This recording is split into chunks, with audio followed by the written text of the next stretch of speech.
Missed an episode of your favorite podcast? Choose from over a decade of content in our archives, not just the latest episode. All free at gcnlive.com.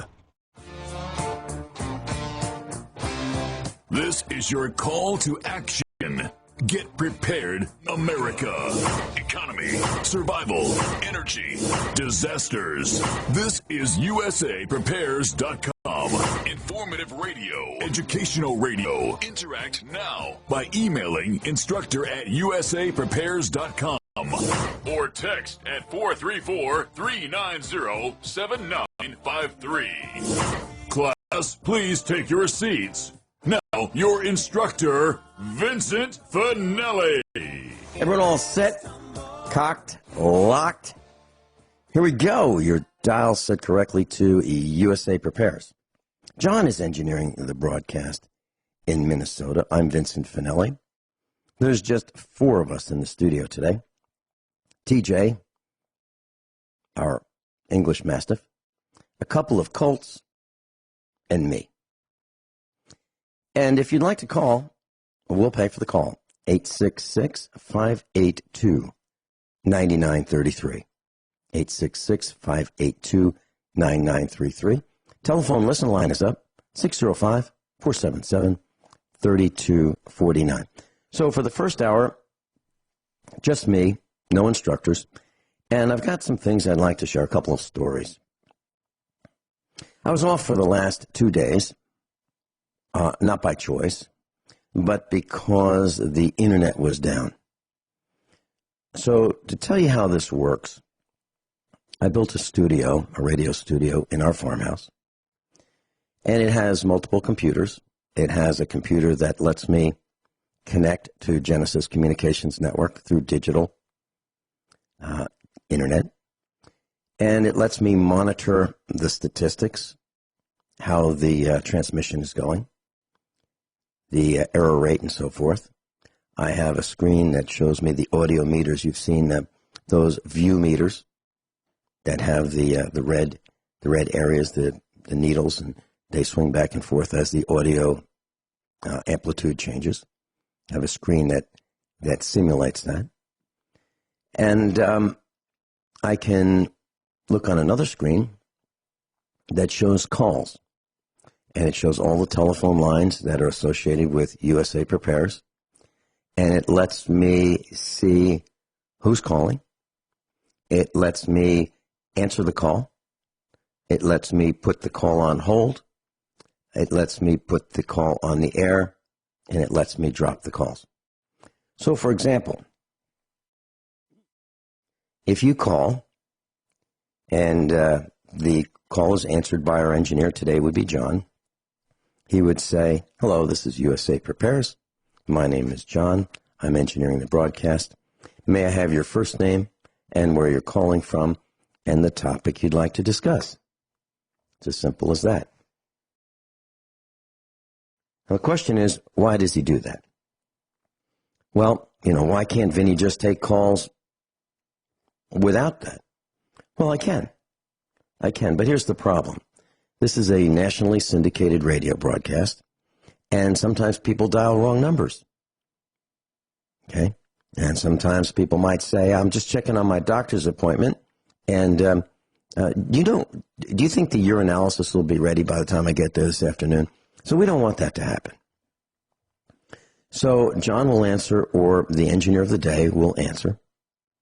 And if you want to talk about geoengineering, or if you want to talk about ammunition reloading, or if you want to talk about gold or silver, whatever it is, there'll be just a few words on the screen that says, Joe in Texas wants to talk about reloading. And I will see if I'll see when that call came in, how long that person's been on hold, and I'll be able to click the button and put that person on the air. And it works really well. Now, if you think about some of the mainstream media radio talk show hosts, you might hear something like this. Caller is put on the air. Got Joe in Texas. "Hey, Joe, welcome. May And I just love you. You are the be-all, end-all. You're the best. I wouldn't know what to say, wouldn't know what to think, wouldn't know what to do if it weren't for you being on the air telling me what to do. I just love you. Thank you so much. So here's the question I have. And then the person asks the question. And then the talk show host gives them an answer for about, I don't know, 4, 5, 6, 7 minutes, and you never hear the caller again. Now, why is that? Because the calls are set up. The calls are engineered. The calls are designed for ratings. You know, what's the hot button today? That's what the guy calls about. He's a paid caller in many cases. Okay? We don't do that. The way it works here is the calls come in. If you decide you want to call, you just call.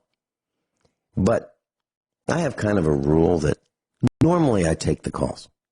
Almost probably 99.9% of the time I take the calls. However, if there's times when there's a topic that I don't want to be sidetracked on, I will tell our engineer, I can type into the message on the screen, I can say it's off topic and we can't take that call today. But let the caller know to call back on Friday or something like that. Okay? So that's how this works. So I can see how many calls are in the stack. I can see how long each one of them has been on, and I can see how long the one that is currently on the air has been on the air in terms of minutes and seconds. And I try to stay on topic if we can, but I also try to let the caller, the student, the instructor, get whatever that point is that they want to get across effectively. I try not to cut them off. Now, I've been told in the front office, not at Genesis Communications Network and not at Republic Broadcasting, but I've been told that good radio is rapid fire. Quick questions, quick answers, who's got the best hamburgers, you know, important things like that. I'm not interested in doing that. All of what we do is volunteer. Volunteer information, share our experiences. Nobody gets paid. None of the instructors gets paid. I don't get paid. The only thing that we are doing is paying for your call if you call, because we give you a toll-free number. Other than that, all of us are volunteers. And what's really interesting about this is we have our detractors, I think, went back underground. But I think they're the only ones who are getting paid. You know, getting paid to attack us. But they've stopped because I've called them out. I told them I'd like to meet them in person. It's never happened. They don't want to meet with us or any of us in person. Some of us, and at USA Prepares, are pretty darn scary. If you want to meet somebody scary, look up Mike Ma. Mike, M-I-K-E, last name M-A-H. He's a Marine, a combat Marine. He's been in the jungle, Vietnam. He's the scariest person I have ever met. And he's a very dear friend of mine. And he comes to the house and spends a lot of time. And we train together. And when we're done training, everybody's sore. Everybody's bleeding and everybody's sore. So, just a little bit about who we are. Well, so since I'm alone, I can talk about anything I want today. So for the last couple of days, I have spent 8 calls during the last 2 days calling CenturyLink. CenturyLink is our internet and telephone provider. They are the worst telecommunications company in the galaxy. So 2 days ago, went into the studio, and I looked and I saw the router and the modem indicated we were not connected to the internet. So at 8 o'clock in the morning, I called CenturyLink, and by the time you go through all the automated prompts, and you have to go through them, they keep improving it to put more and more distance between the caller, you, and a person. Every time I call, it seems like they've got more distance between me and a person, and I dislike that. So it takes about 30 minutes to actually get the answer. And they told me that, yeah, you're right. There's an outage. And We don't know when it's going to be back. We don't know. Can you imagine that? I understand that. Sometimes there are outages, sometimes there are weather anomalies, sometimes some guy in a backhoe can't read, can't think, doesn't speak English, and digs up a telecommunications line underground. That happens. But, so what happened on Wednesday was I talked to Guineith Isaacs. She called just before the broadcast. I said, the internet's down. I don't think we can do it. So we ran a rerun. I called GCN and talked to the engineers, and I said, can you please run a rerun? And they did. And they did it on a moment's notice. It's pretty impressive. So I spent the next few hours calling and calling CenturyLink. And when you call, you can't talk to a person in the United States easily. You end up talking to someone in the Philippines. And they're very kind, and they're very nice, and they're very polite.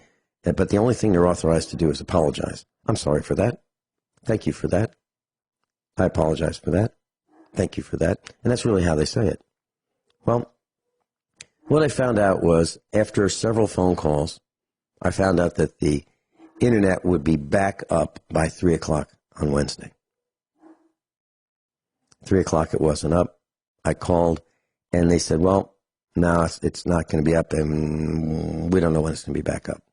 So I called later, and they said it's going to be back up by 7 o'clock p.m. 7:30 I called, it wasn't back up. So I asked, so what's going on? And each time I ask, I get a little bit more of the story. But I don't get the whole story the whole time, each time. I have to put all these pieces of the puzzle together. So what happened? Well, they said there was a widespread outage in our area. I said, okay. So the next day, we called a local business. It's the Missouri Farmers Association. Their property line adjoins the CenturyLink property line. They're next door to each other, literally. So you walk across the parking lot, and next thing you know, you're taking a step into CenturyLink's central office. It's a brick building where they have all the computer switching equipment for the phone and internet routing. Well, they had the internet, and I was really confused because I was told that this widespread outage included 60 customers, 60. Not 6,000, not 60,000, 60. But they said it was a widespread outage. 60 people were, or 60 homes were involved. And I thought, okay, that sounds about right. That sounds like it's located, the problem is located at the central office. The central office in our little hamlet. There are about 100 people who live here, and you figure not everybody has the internet, so 60% have the internet. That makes a lot of sense. So the whole problem is in our central office. So then I thought, okay, this makes sense. It looks like a piece of equipment went down, and CenturyLink will not provide a spare on site. And when I was in the telecommunications business for the bank, or the banks, I had spares, hot spares in the rack ready to go. And I had patch panels. So if it failed, I'd walk over there, unplug cables, plug cables in, and we'd be good to go with ready-to-go spares. I thought it was that important to do those kinds of things. That's why I used my budget to buy extra equipment, 2 of each, kind of like a preparedness-minded mindset, right?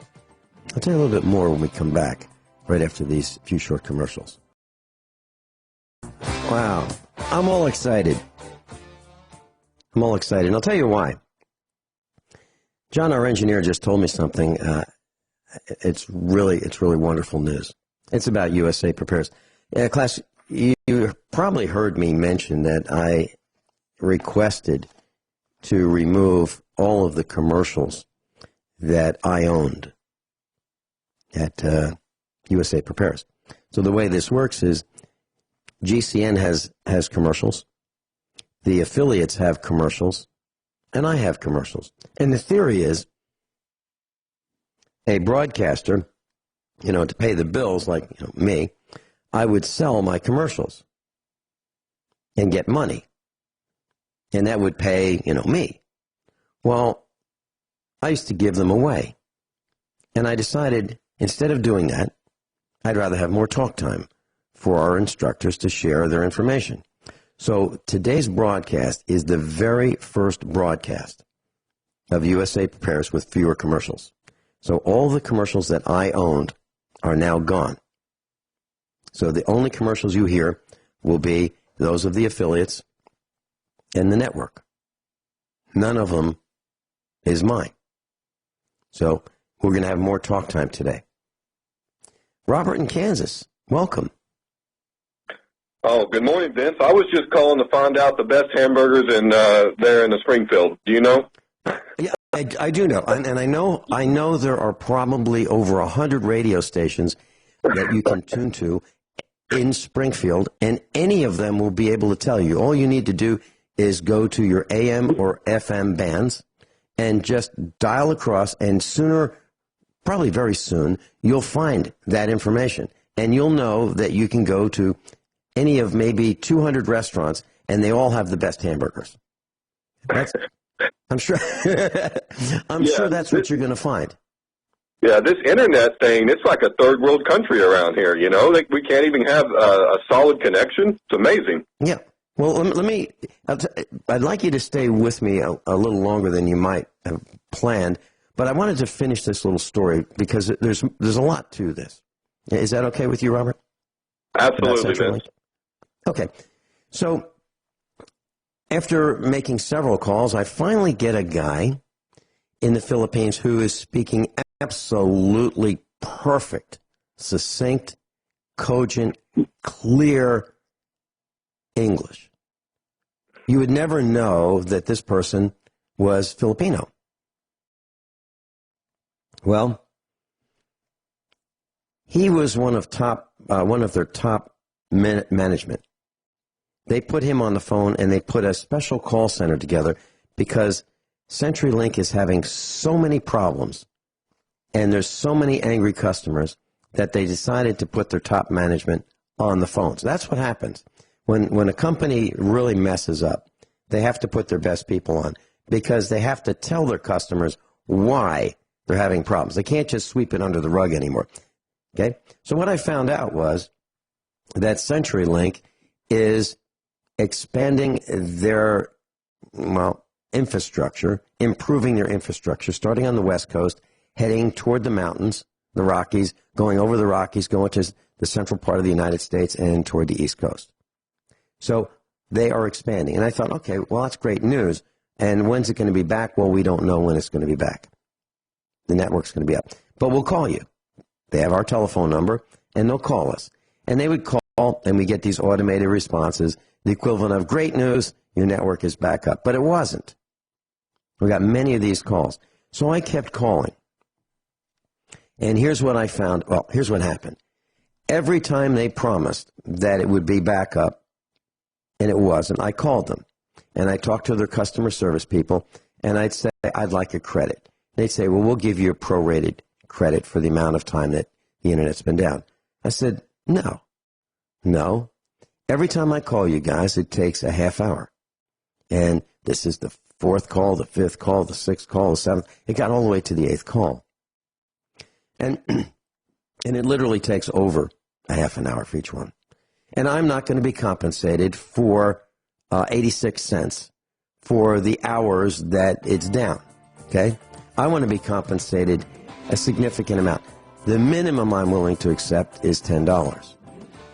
Well, the message I got was, hey, you keep calling and you keep asking for $10. And I go, that's right. It's not because I want to call you guys. It's because your Internet's lousy. I'll tell you the rest of the story when we get back. It's quite interesting. Robert in Kansas is with us, and I'm just going to continue the story, Robert, and then we can discuss it. So each time I called, I would say, this is my second call, this is my third call, my seventh call, my eighth call. I would let them know. I was very polite but firm. And I want to know what's going on. I said, look, what I do depends on the Internet. I can't run my farm. I can't do a radio broadcast without the Internet. I have become dependent on it, like all your other customers. And it's not that I want to watch TV. It's important for what I do. And CenturyLink is flaky. It's unpredictable. It's unreliable. And So I keep calling and asking for a $10 credit every time it goes down. Well, one of the customer service reps said, this is the third time you've called this month. I said, that's right. And I expect a $10 credit for each time I call you. And she said, we can't do that every time you call. And I said, well, your internet's lousy. And I'm not going to pay for something that I don't get. So I finally was able to talk to someone, and I demanded a full month's credit, and I got it. Now, that's nothing because I've been down for 2 days. So I got like $60 worth of credit. Well, here's the interesting story about this. So CenturyTel does not guarantee that the internet will be up. But what they do say is when it is up, or maybe I should say if it's up, they guarantee that you get 80% of whatever they sell you. So if they sell 3 megabits per minute, and that's all I can get, and I've got the fastest around this area on our road, if I'm buying and paying for 3 megabits per second, they only guarantee that I'm going to get 2.4.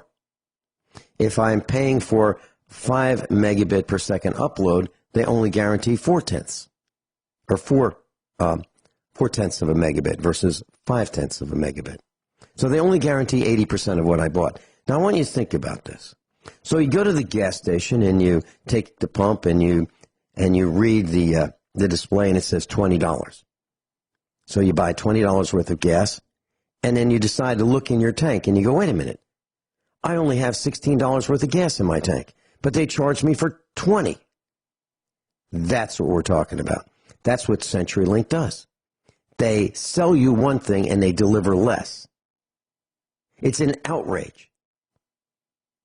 Now, unfortunately, I can't do a chargeback because I don't pay the bill with my credit card. They would love it if I would let them steal money out of my account every month, but I won't let them do it. I write them a check each month because if I did let them use my credit card and charge my credit card for the monthly recurring fee, then I could charge it back. I could say, you know what, I'm not getting what I paid for. I want my money back from the credit card, and I could fight with them every month. But I won't let them have their hands in my accounts. So we send them a check every month. So I have to fight with them every month. And that's a decision that I've made. But here's what really happened. Yes, the internet goes down once in a while. Weather and those kinds of things. But not this time. This time it was to our own central office in our little hamlet where I live in Missouri. It affected all 60 customers who have residential accounts. And it's because CenturyLink decided to roll out a new TV, what they call a product. It's not a product, it's a service. It's a misnomer. It's a service. It's called Prism TV. So they rolled out Prism, but they had to put new equipment in order to do that. So they took everybody down for 2 days and didn't tell anybody and lied about it and said, well, there's an outage in your area. Really? An outage? It was a deliberate takedown, and they didn't tell anybody. And it's so they could sell more stupid stuff like TV. That's the real story. And I'm outraged. I hate CenturyLink. And I tell them that if I could go anywhere else, I would have already done it. But they've got me by the throat. And they don't want to give any more refunds. Why? Or credits. Why? Because I've been telling our class, call them up, call CenturyLink, demand credits for the lousy service, the lousy connectivity, the lousy uptime, the lousy reliability. And you know what? You must be doing it because they're now shutting down the credits. They don't want to do it anymore. So you can demand them. And I say things like, I tell you what, I really didn't want to call the Public Service Utilities Commission. But, if you want, I can do that. I've got time. And they don't want to do that. Then they relent. So here's what you do. Call them every time it goes down. And I don't care whether it's your satellite TV, whether it's your cable TV, whether it's your telephone, any of these subscriptions, or your newspaper, if you still have a physical newspaper, and it gets missed or doesn't get delivered or doesn't show up because the guy throwing the newspapers out the car window that morning didn't feel like throwing it in your driveway.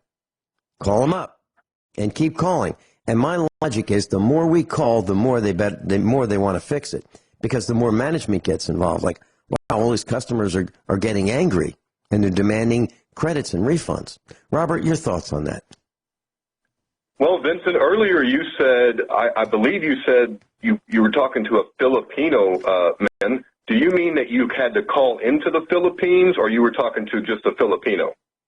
No, what I mean is every time you call CenturyLink for technical support, a problem with your telephone or internet service, that call is automatically routed across the ocean to the Philippines, to the Philippine Islands. And they have several call centers in the Philippine Islands where they have people who have been trained to speak English and to apologize. And they're very polite. They're wonderful people. I have no problem with the Filipinos at all. I have a problem with CenturyTel's and CenturyLink. It used to be called CenturyTel. Our bills, their email addresses are CenturyLink and CenturyTel, so I refer to them interchangeably. It's the same company, but their technical support is in the Philippine Islands, and so you're not talking to someone in the United States. Yeah. Isn't it amazing that it makes financial sense for the company to do that? Also, that they don't have to pay Americans real wages; they can pay Filipinos a slave wage to do the job that you would have to pay an American, a decent compensation for. And so it's just another part of the structure we have where, we've shipped all of our jobs overseas. Rick Scheben talks about this a lot, just so that these corporations don't have to pay their employees a decent wage. And that's where the economy goes to nothing, because no one has any money. You see Toys R Us, you see Sears, you see these entities, these customer-facing entities, and they're going out of business because people don't have enough money to buy their kids toys anymore. And it's really sad. All of our jobs are shipped over, and then I think I'm a millennial, I don't know, but I hear people say, oh, well, millennials don't have enough income to support the older generation, and it's like, well, you shipped all the jobs overseas. You're going to complain about the kids? It's just, it's amazing what's going on, Vince, in this country. It really is. Okay, so here's what happened. When we first moved to Missouri, that was our first experience with CenturyTel. That's what it was called, CenturyTel. And I used to call them with questions, and the people I spoke with were in the United States. And I was stunned. I have a very high expectation for customer service because that's how I was trained in the banking industry. I was trained that customers are the reason that we're all here is for customers. If there are no customers, no sense in coming to work. Okay, so that's why you're here. My customers were internal and external. I had computer customers internal to the bank, and my external customers were their customers. So the people who sat on the computers, and terminals, and so forth, their customers were the bank's customers, and my customers were the people who sat at the computers. But if I didn't do my job, they couldn't do their job. So I had all the customers, and I was trained that that's why we go to work. Well, I would call CenturyTel and say, wow, you guys are unbelievable. You guys are so good. You guys are knowledgeable. You answer all my questions.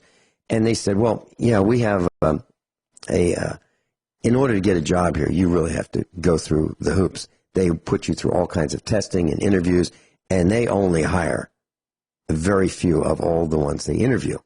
So it's a very selective process. And I knew that. I could tell that just by talking to these people. But they're gone. I think they fired all of them, and they replaced them with an outsourced series of call centers in the Philippines. Now, I'm not saying the Filipinos are not nice. They're extremely nice, but they're limited. They're limited to what they can do by the management, the highly paid management of CenturyLink in the United States. So what happens is they're told, here are the rules, here are the guidelines. You can't give credits. You can't. But here's what you can do. You can say, quote, I'm sorry for that. Thank you for that one. I'm sorry for that. Thank you for that one. I apologize for that. That's what they say, in quotes. So it's very difficult because I'm sure they get yelled at and screamed at, and they probably have an awful opinion of the American people because of the lousy service here in America that they are forced in their positions to defend from the Philippines. That's the situation. They used to have great American employees, not anymore. And they used to be young people, the people that you were talking about, the people who would be paid in American currency and would be able to spend that currency in America and buy things and keep America strong. No, it's been outsourced. And they're not the only ones. They're not the only ones. It costs too much to pay an American. We have the minimum wage, and we have a certain expectation that you'll get a decent compensation for your labor. And you see these companies go overseas where they can just tell an Indian or a Chinaman or a different, someone who can get paid $1 an hour and still be able to survive on that. So that's what we're dealing with, is they've stripped everything, all the value out from the bottom 93%, like Rich Shealy talks about. They sent all that overseas, and it's good for the big companies, right? But you don't have economy that way. You don't have money velocity, and you don't have people able to take care of themselves the way they used to in this country with decent wages. So it's real bad for us right now, and hopefully Trump and some others can help bring some of that production back to America, where we are creating value again, because that's, the difference in finance and economy is, finance is in dollars and cents. Economy is creating value, where you actually build something, or you make something better, or you grow something. And that's what we have to get back to, that understanding, and we have to produce things here. And then we also need to that's the thing, we need to produce quality products again, as opposed to the junk we're producing, filling up our landfills, polluting our waterways, and just destroying, what we've been given. And it's a disaster, Vince. And that's why I hope you stay on the air, because people like you are going to help change that. Well, I'd like to address what you said when we come back. And I'd like to give a couple examples. Very interesting point. Quality, quality, quality. And that's how I was raised. Quality, not cheap. We'll be right back. Robert Stort's with us, Robert in Kansas, and we're talking about quality. And let me share this with you. So I've been to the Mercedes dealership many times in my life. I don't like going there, but I've been there. And if you listen, if you happen to be in the showroom and you hear the salesman, they'll say, what wonderful cars Mercedes built. These are the finest automobiles in the world. You'll hear that kind of chatter. But then, if you are like me and you pull up and you need a part that you can only get at Mercedes, and that's my last resort. I mean, going to a Mercedes dealership, that's the last thing I want to do. I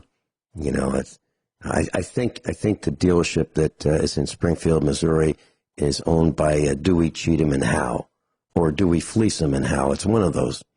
Anyway, if you have an old car like I do, like a 2000 or a 1996 or something of that vintage, 1991, they kind of look down on you. And now, when they sold those cars, they were the greatest. But now they're old, not so great anymore. That's kind of the attitude that the Mercedes dealerships have about older Mercedes. The once finest cars in the world, they look down on them when they're older. And we have become accustomed to replacing things because of substandard quality. And we've become accustomed to replacing things because we can't get parts for them. So if you have a 1991 Mercedes 500 SL, their two-seater roadster, which was $87,000 back then, and you want a throttle body for it, you can't get one.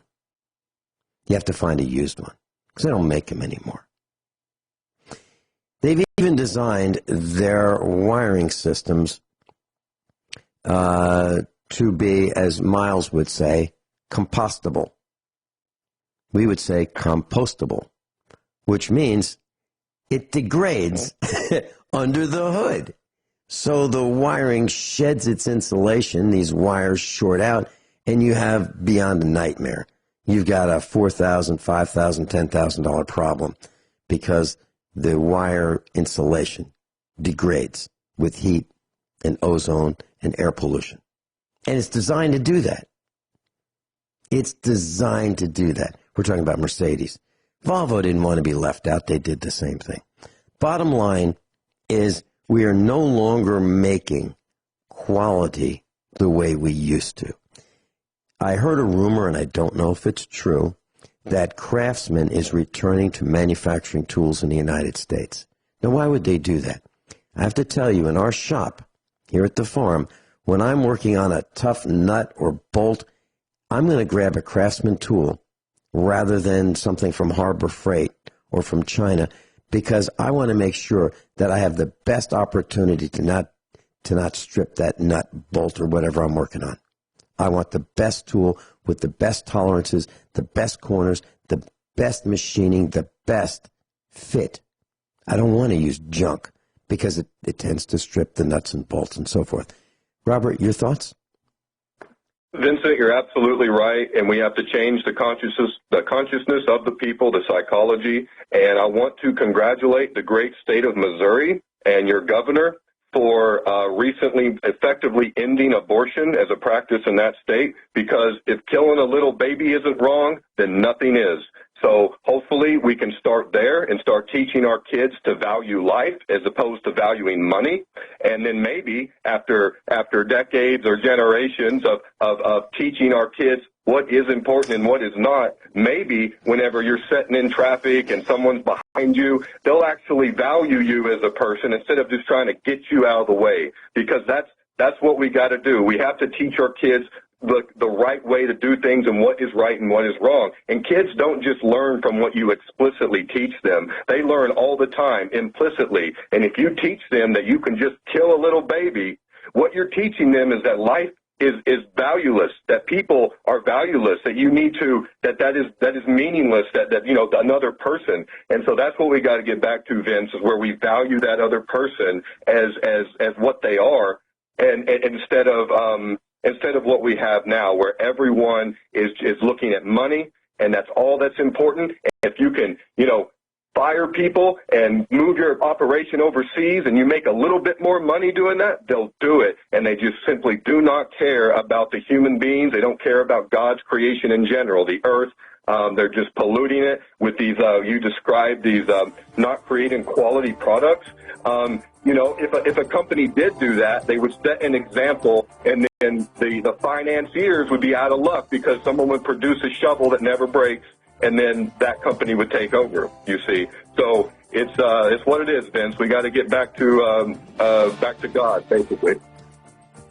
Yeah, and it's just a natural extension of the individual greed and the individual stupidity, the sum of all that, because once you look and you say, wow, we can take advantage of our customers, we can fleece them, we don't care about customers. The natural extension is we don't care about those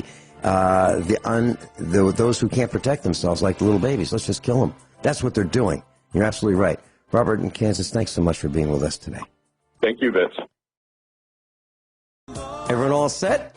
Cocked, locked, hour number 2 of USA Prepares. Boy, I really love the fact that we have fewer commercials here on USA Prepares.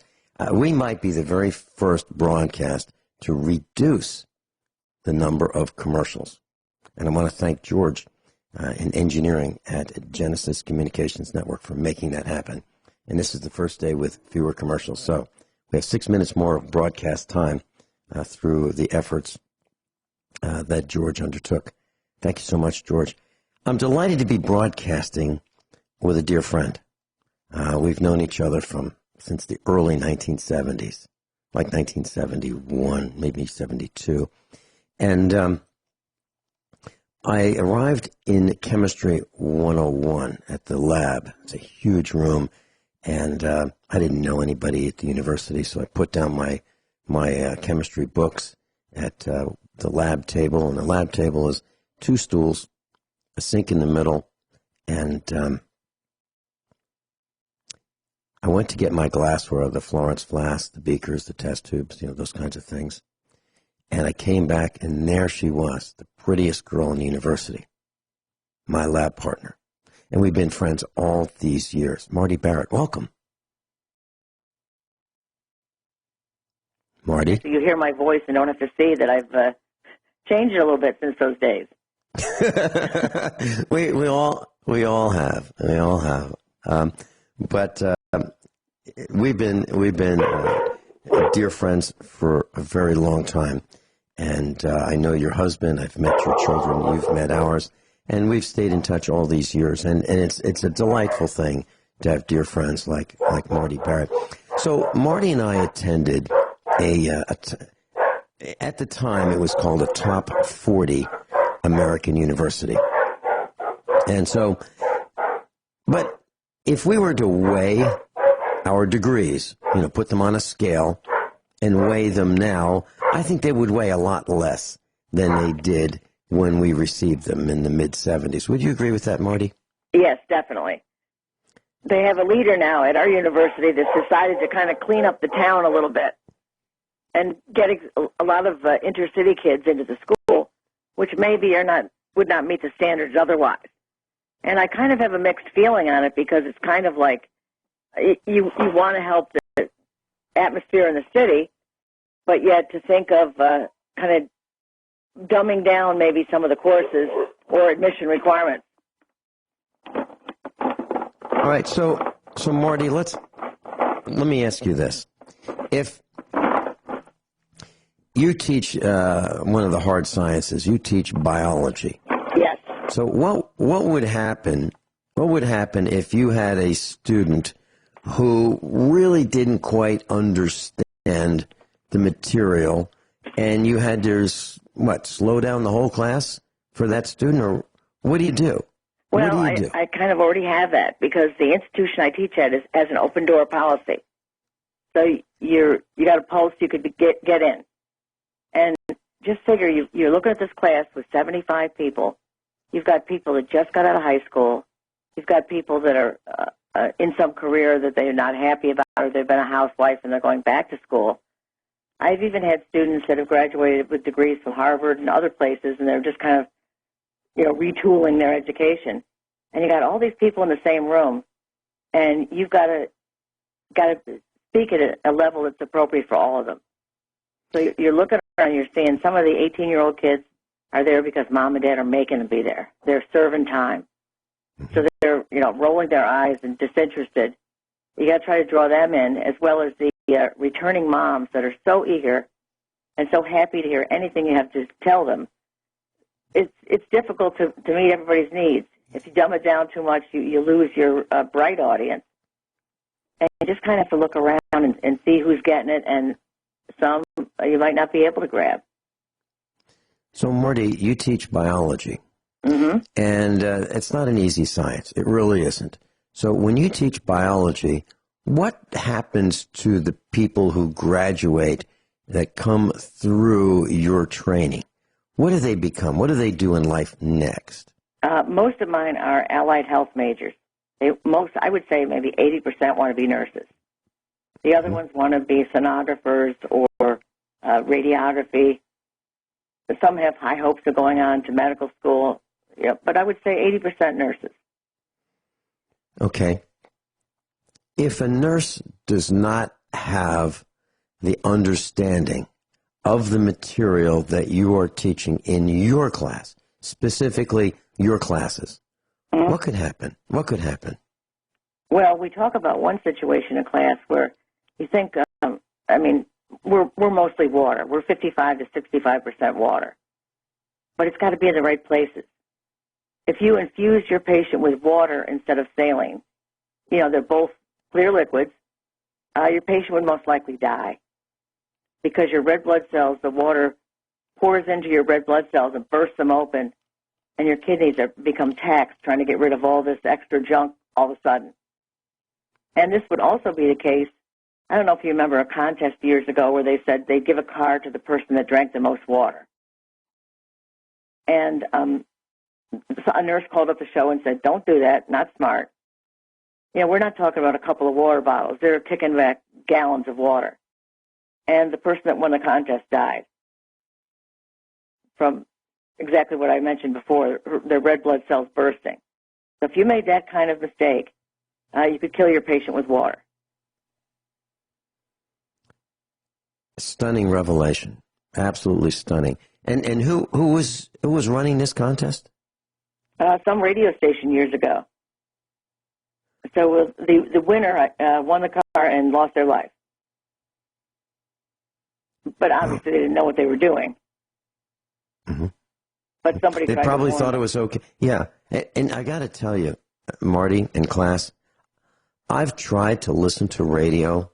As a matter of fact, I was coming back in the truck yesterday from running some farm errands, probably maybe 150, 200 miles in the truck. And I tried to listen to the radio. I can't do it. I cannot listen to the radio. Today, the talk programs are moronic, at least the ones that I've been subject to. The music, I mean, you can't even call it music. Marty, when we were in school, elementary, high school, even at the university level, there were songs that had melodies. They were lively. You could actually understand the words. Now it's repeating the same partial sentences, phrases. It's depressing. You can't sing it. You can't hum it. I mean, and I can't even listen to it. So I feel bad for the young people, but a lot of it's their fault, in my opinion. Well, so, they're voting for this stuff. They're buying it. They are. I mean, they're voting with their dollars. Yes, they're buying it with their dollars. And I've heard young people just in the car trying to hum or listen to a song and try to sing with it. It can't be done. It's impossible. It's impossible because the artists, if you want to call them that, they can't even do it without computer-assisted enhancements. They can't. Oh, yeah. Right. Like an auto-tune kind of thing to correct their voice. Yeah. And then if they have to sing somewhere like on TV or live or anything, they often just lip sync. Right. Because they can't really sing like that without thousands of enhancements. Right. So, Marty, we've got students in your class at the college level who are in biology. Are they prepared when they come in? For the most part, no. Well, I have some students over the years that I've had where they would have to go back to maybe second grade to start catching up. Wait a minute.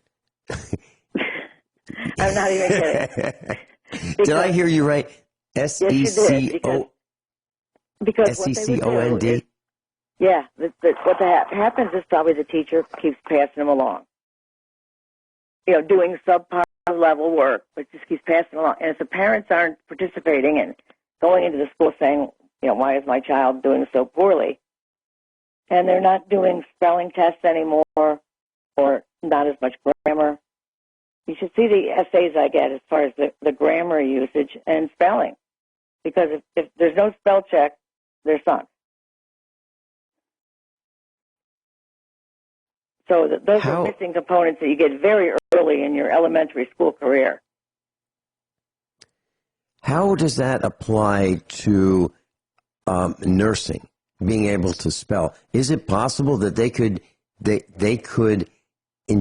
inject the wrong medication because of spelling? Is that possible? Or the wrong amount from knowing poor math skills.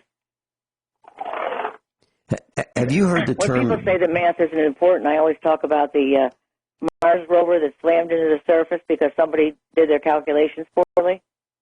Mm-hmm. You know, math is important, and math is important in healthcare. Have you heard the term death by decimal? Yes. Can you... Do you want to explain that, or do you want me to? You can go ahead. I've heard of it. Okay. So class, the doctor who allegedly understands math says, okay, nurse, I want you to give the patient 1/10 cc of medication X. Mm-hmm. And the nurse gives 1 cc instead of 1/10. It's 10 times the dosage. Right.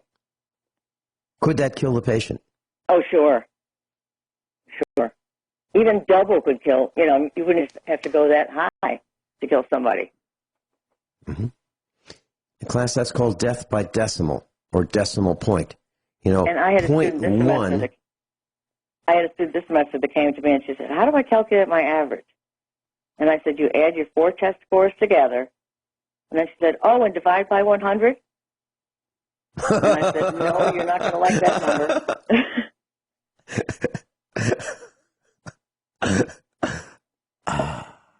This is college level.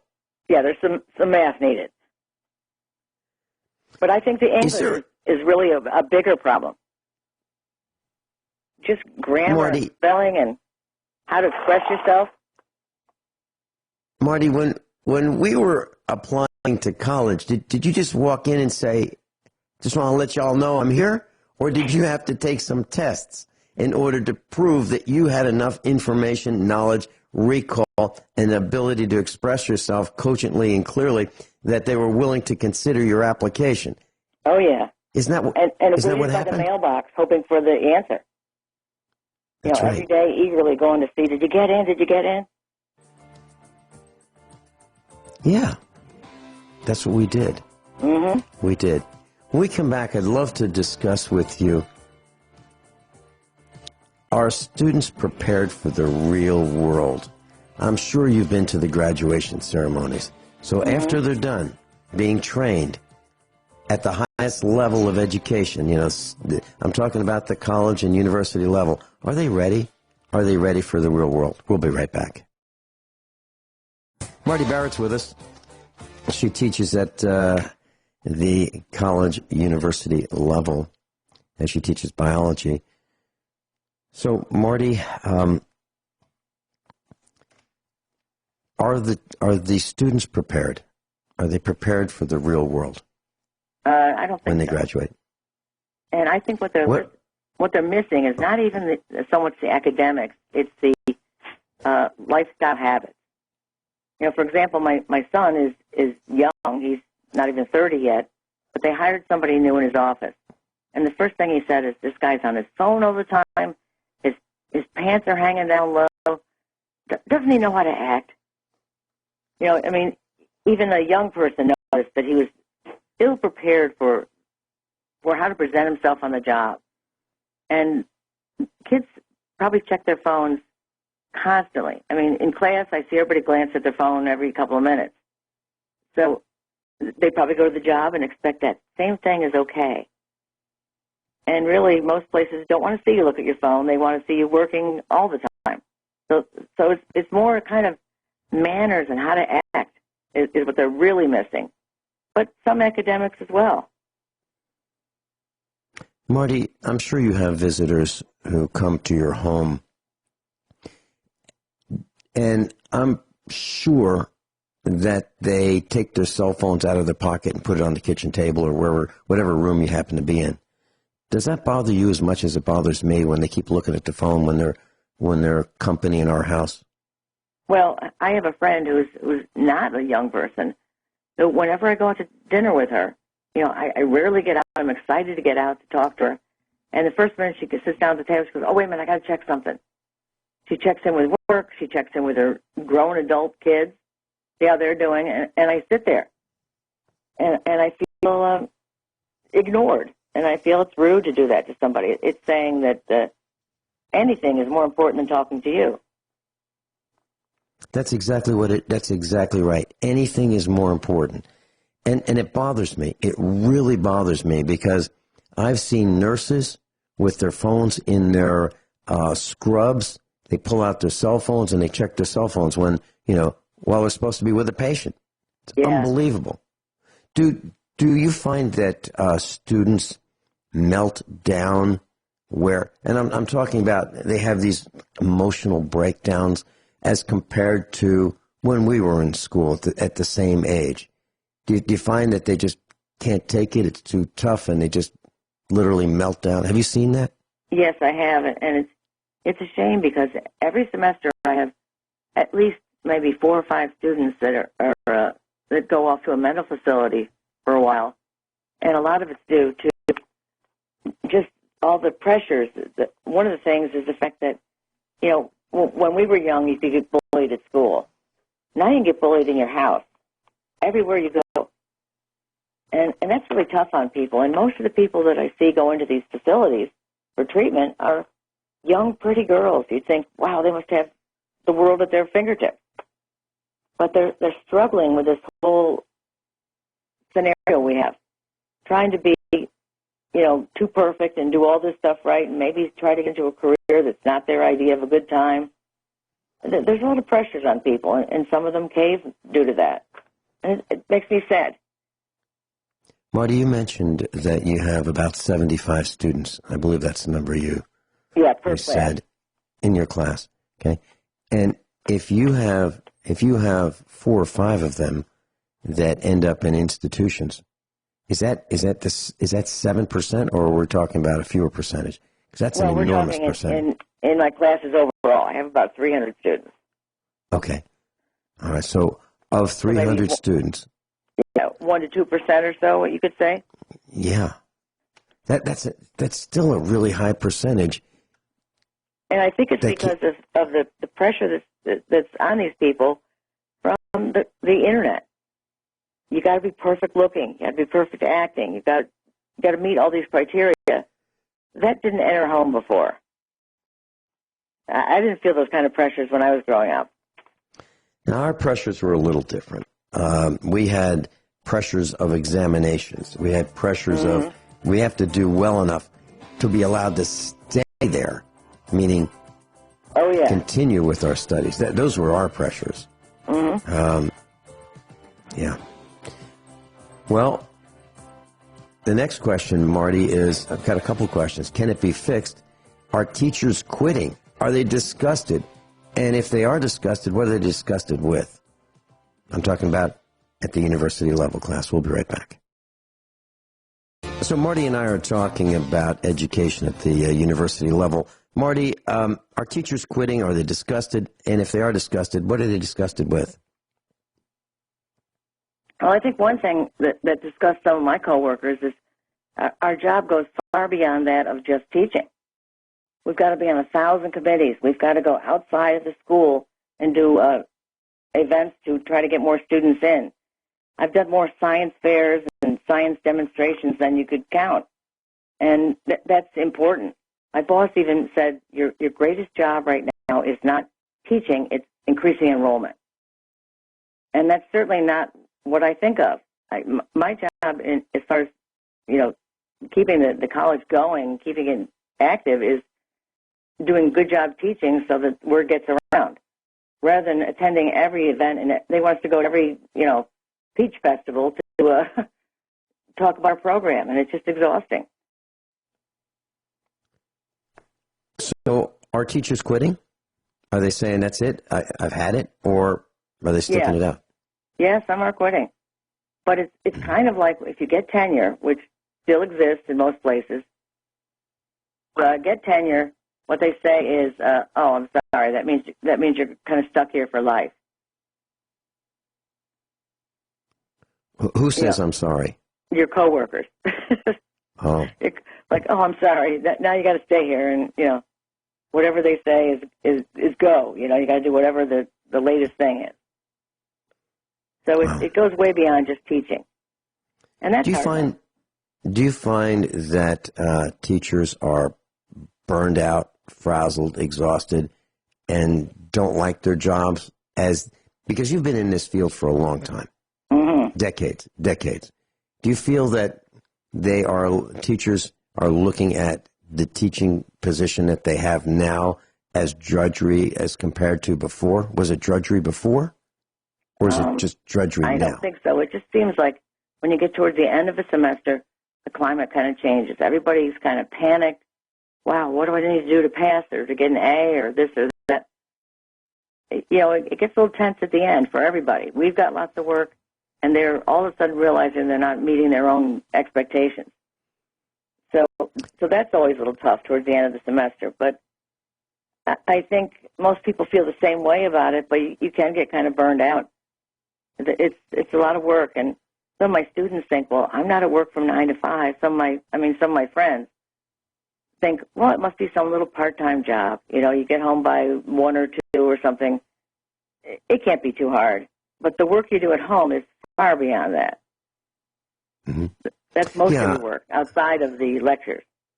Yeah, it's kind of like broadcasting. Every day I take a final exam. Every day that I'm on the air, Mm-hmm. I'm taking a final exam. I've had to prepare for it. It's not like I just run into the studio at 9 o'clock. I watch the second hand, and I'm on the air, and 2 hours later I'm done, and all I have to do is talk. And it's not like that. I have to prepare. Some people think that, though. Yeah. You make it look too easy. Well, Marty, I was thinking about hobbies. Do you think that your students have hobbies? Now, for example, you know some of the people, I won't mention them, that we went to school with, and we were involved in electronics, and we did a lot of extracurricular things that we'd be arrested for if anyone ever found out. But when I was at the university, but we had these hobbies. Do you find that your students have hobbies? And I'm not saying that doing illegal things, but we were so interested in the challenge that we did things that were questionable. Do you find that students have hobbies today? Are they interested in anything? My students are not like, they're not typical college students as far as living on campus. Mm-hmm. My students have like 2 jobs and families and stuff, so they don't really have hobbies, I'm sure. And what really is sad for me is you're standing outside the class waiting for the next class to leave. Everybody's on the phone. Nobody looks up. Nobody talks to anybody. You and I would never have met because we'd both be on our phones talking to God knows who about what. They're missing all that contact of meeting fellow students and establishing relationships and study groups and all kinds of stuff. You just said something. You said something very, very profound, class. Marty Barrett is a very, very dear friend of mine, and I would not like to give up my friendship with Marty Barrett for a smartphone. Mm-hmm. I wouldn't do it. Looking backward and saying, which would you rather have, Vinny? Would you rather have a smartphone, or would you rather have a friend like Marty Barrett, someone who you can call and someone who calls you and you talk about all kinds of things for decades, like almost 5 decades, literally. You know that, right, Marty? Mm-hmm. Yep. Almost 5 decades. That's sad to say, yep. It's been a long time. It is. I would not want to give that up. I got a chance to talk to Marty's husband, and we chat for a while, and Marty will talk to my wife, and it's all good. It's all wonderful. And if you can have a friend like Marty, if you have like 5 friends like Marty in your entire life, you're doing really well. And it's in my opinion. I feel the same way. And to give that up, like I said, over a stupid smartphone or playing Candy Crush or some moronic thing that means nothing is it's sad. Right. Marty, I was thinking, I was looking at, I get these Feel Guilty magazines from the university, and they say, look at all these wonderful people who are smiling, and they gave all this money to the university, and here's what we're doing. And we have this program where this new offering where you can get your master's in business administration online. Now, here's my thought about that. I was actually in class for mine. Mm-hmm. I literally was in class, did all the things required, the classroom experiences and the instruction with the teachers and instructors and professors and all that, papers and all that I had to do, I did. And now I was thinking about the interview, okay? So this guy or gal gets interviewed after getting their master's in business administration online from the same university that we attended. So the person conducting the interview says, well, tell me about your experiences. Now, what is the candidate to say? Well, I really actually, I don't have any experience, but I did read online. I read a lot, and I used my mouse, and I clicked on the, multiple choice answers that I thought were the best ones. So, yeah, I've done that. Well, we have a chemistry course now online. So you take the chemicals, you measure them out with your mouse, put them in together. They're not getting the excitement of acid burns or flash fires or anything. I don't want to hire a chemist who's never touched a chemical. I don't think it's the same. Marty, I remember we were in a huge chemistry lab, and I remember the sound of test tubes falling on the floor. Yeah, yep. I saw an ether fire in organic chemistry lab where somebody had a flame going, and the fire goes through the air following the gas. It's like a flame going across the room. It was pretty exciting. Mm-hmm. But Marty, expensive, and that person never did that again. Do you remember wearing goggles in chemistry class? Oh, Do you remember having an apron, one of those rubberized aprons? Yep. Okay, so we wore eye protection. We wore clothing protection. We wore these, lab rubberized aprons that would come up, around up to your neck. All this was very fashionable too. My goggles, I always left deep grooves on either side of my eyes. Somewhere in these goggles for 2 hours or whatever. And so, when people take these chemistry online tests, are they wearing these rubberized aprons and goggles? No. How about They're rubber probably gloves? on their phone with the one hand and their other hand's on the mouse. Yeah. And also, we don't do proper proctoring for online courses because, like the Chinese, they have things where they can scramble all other types of internet access in the area all around you. So there's no way you could look something up. Mm-hmm. We just assume, well, we're going to make it timed, so you won't have time to look up too much stuff. Oh, but they're fast. So that doesn't work. Right. We have a friend, an instructor, who has a cell phone scrambler. And it's really cool. I mean, it's this little device. It's about the size of a cell phone, and he could go into a restaurant and turn it on and sit and have a nice, normal dinner. Does it knock out the internet for everybody there? Well, it knocks out cell communication, but there are also jammers, cool. and there's also jammers for the internet. I mean, it could knock out Wi-Fi as well. Absolutely. But we're not allowed to do anything like that. That would be against their freedom. Yeah. Well, I'm afraid if I were, I would be in the dean's office trying to explain why I was trying to teach instead of proctoring a room full of people on their cell phones. Yeah. Marty, you and I were talking about something, and you have firsthand experience about this. You were explaining to me, and this is probably the largest preparedness classroom in the country that you and I are on right now, radio classroom.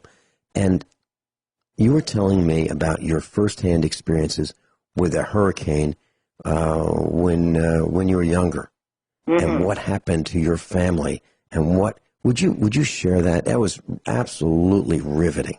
What it was really like in a catastrophic situation. What was the time period, and what was that hurricane called? It was Hurricane Agnus, and what happened was it was the night before I was supposed to graduate from high school. So you might think of graduating from high school as kind of a pivotal event, but it really was for all of us because the flood was so bad, it destroyed anything of a lower level, like the whole downtown, the high school, all of our summer jobs were destroyed, everything. And we lived up on a hill, and so my dad went out front after the dike broke, and there were cars lining our street, just people just driving uphill. So we invited all kinds of people, and we had 35 people in our house. and we had a small rancher, and of course no power. So the people that got beds were like, there was one woman that just got out of the hospital with a broken hip. So she gets a bed. And at first we ate really well because my parents had a well-stocked freezer. You know, they geared up the barbecue grill and started cooking things. We had great food for, a few days, and then not so much. Was this an eye-opener for everyone, what this was like? Oh, yeah. And the whole town is different now than it was before. Everything had to be rebuilt. We all had to work for the Flood Emergency Network that summer. Yeah. Hold that thought. Let's flesh this out when we come back. What was it like in detail? Marty Barrett. Marty, we were talking about Hurricane Agnus in the early 1970s. 128 dead, 43,000 structures destroyed, 110,000 buildings impacted. I mean, it was really serious. So you lived on a hill, 35 people stayed in your house, no electricity. One person had a broken hip. You had a well-stocked freezer. What happened? Well, it was rough at first because there were no amenities, and my job was to sleep in the kitchen floor. That was my spot.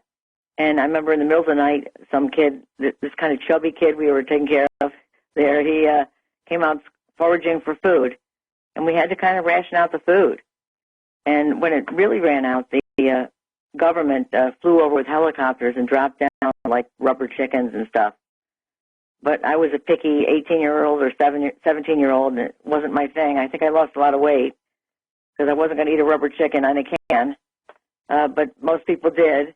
And some people stayed at our house as long as a month before they went back to their trailers to see how, what kind of shape they were in. And we all worked for the Flood Emergency Network.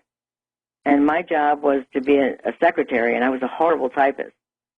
And I was so embarrassed I didn't dare tell them. So I would take typing home and spend half the evening retyping things, trying to make it look like I did it all at work. Because that was the only jobs that were available. And the whole town looks different than how I remember it because we headed off to college and then they rebuilt things, and it just doesn't look like it looked before. So it was a really pivotal moment for everybody in my era. Marty, when I believe I remember you telling me almost 50 years ago that you were standing in floodwaters helping people. Is my memory correct or not? Yeah, we did the best we could. And what was really shocking was they knew little about how you should kind of replace fluids when you're doing a lot of vigorous work in the summertime. So what they did is they gave us a water bottle and salt tablets. That's the best they knew about replacing electrolytes was salt tablets. And all I remember is my mother telling me my whole life, don't eat too much salt, it's bad for you. And here I am gulping salt tablets. We could have used some Gatorade or something in those days. No such thing.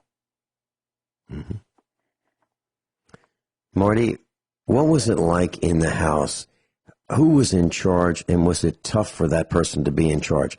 Was it your dad? Did he say, look, I'm a dictator here. This is my house. If you want to be here, you're going to have to follow my rules. How did that work? Because that's how it would be here. If our home became like your home, I would absolutely, positively be a dictator. It'd be my way or the highway, and I'm not kidding. And I don't mean it to be mean, but that chubby little guy trying to steal food, he would learn his lesson pretty well. Well, my dad wasn't like that. My dad was very, very mild-mannered. I can count on one hand the times I've seen my dad mad. He was really a gentle guy. So he didn't have to be authoritative. If he just said, that disappointed me, oh, that was a low blow. That was crushing. My mother was kind of a dictator, and we were scared of her. But my dad just had to say he was disappointed in what we did, and we behaved. But how did that work with all these people who you didn't know very well or know at all? Yeah, it was strange. It was really strange. I mean, I slept through the whole flood. So I come out in my pajamas in the living room, and there's a kid in my class sitting on my sofa. and a whole bunch of other people. What are they doing here? You know, it was kind of shocking. And the only upside for us 18-year-old girls was they brought in hundreds of National Guard guys for every corner. So we thought that wasn't so bad, maybe. But and no one in our town would be looters, I don't think, because everybody knew everybody. Your dad worked for their dad. So I don't think there was a real issue with, but there, you know, the town was so devastated that they brought in National Guard. Do you think, knowing your students today, having a chance to spend time with them in class and maybe them asking you for guidance and, you know, lending a personal touch to the education that you do you think it would be different with today's mindset and today's skill set as compared with then, or would you think it would be the same? Well, I was impressed. Last year, one of my students had a severe epileptic seizure in class, and she fell over on the girl next to her. And I was so impressed with my students because they moved everything out of the way instantly, cleared so an ambulance, you know, a stretcher could come through, and they really were really on target. I was really impressed with the way everybody, you know, bonded together and did what needed to be done. So maybe that's just kind of an instinctive thing that I hope remains. I surely hope so as well. We had a similar instance at one of our Get Prepared Expo. A man collapsed, and we all rushed to his aid, and it worked so well. It really did. And it's nice to see those moments, even in the worst of times, when the best of us comes out. It really is nice. Marty, I want to thank you for spending your time today. I know that you've got a lot of things to do. Thank you for sharing your experience with us, and I'm looking forward to doing it again and again and again. Marty Barrett. Okay, thanks. I appreciate it. See ya. Thank you, Marty. Thank you.